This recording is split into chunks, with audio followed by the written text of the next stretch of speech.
তো বসন্ত বাঙালির জীবনে উৎসবের বার্তা নিয়ে আসে, রঙে রঙে রঙিন হয়ে উঠুক আপনাদের জীবন। নমস্কার, আমি শাশ্বতী।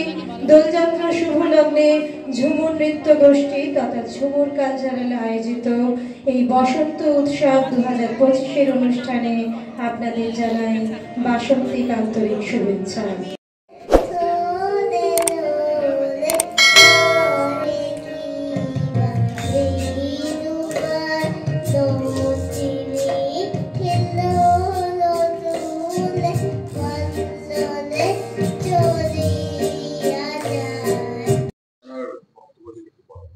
নমস্কার, আমি বর্ণালী মজুমদার, ঝুমুর কালচারাল তথা ঝুমুর নৃত্যগোষ্ঠীর নৃত্য শিক্ষিকা।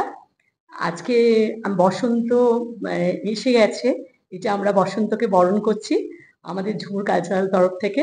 আর আমাদের দাদা, মানে আমার স্কুলের সভাপতি সম্পাদক সবই দাদাই পুরো ব্যাপারটা দেখেন, আমরা কাজগুলো করি। তো সেটা আমাদের উদ্দেশ্য হচ্ছে যে বসন্ত বরণ, শুধু তা নয়, আমরা সকল মানুষের সঙ্গে একসঙ্গে মিলিত হব বলে আজকে এই বিভিন্ন রঙে রাঙা হতে এসেছি। আর তার সঙ্গে আমরা একটা স্বাস্থ্য শিবিরের ব্যবস্থা করেছি, কারণ আমরা সবসময় ভাববো যে আমাদের নিজেদের স্বাস্থ্য সম্বন্ধে সচেতন আমাদের প্রত্যেক মানুষের হওয়া উচিত। সেই হিসাবে আমরা প্রত্যেক মুহূর্তে নিজেদেরকে ঠিক রাখার জন্য আমরা একটা স্বাস্থ্য শিবিরের ব্যবস্থা করেছি। সেখানে আমাদের প্রত্যেকের বডি ওয়েট নেওয়া হবে, তার সঙ্গে প্রেশারটাও নেওয়া হবে। আজকের অনুষ্ঠানের মূল সূচিটা কি যদি একটু বলেন, কি হবে?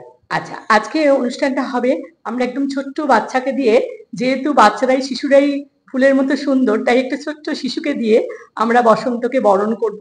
তারপরে আমাদের বিভিন্ন রকম গান আছে, আবৃত্তি আছে, নাচ আছে, আমাদের কিছু বসন্তের উপর, প্রকৃতির উপর কিছু মেসেজ আছে, সেগুলো আমরা আস্তে আস্তে করার চেষ্টা করব। রং খেলা নিয়ে আমরা রাস্তাঘাটে অনেক ধরনের অরাজকতা দেখতে পাই, এই বিষয়ে আপনার কোনো বার্তা?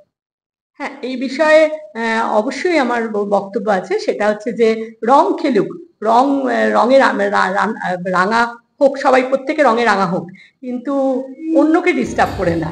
হ্যাঁ, মনের আনন্দে রং খেলুক, নিজের মনকেও ভালো রাখুক, সবাইয়ের সঙ্গে রঙে একদম বন্ধুত্ব সুলভ আচরণ গড়ে তুলুক, কিন্তু রংটাকে কোনো খারাপ উদ্দেশ্যে যেন নিয়ে যাওয়া না।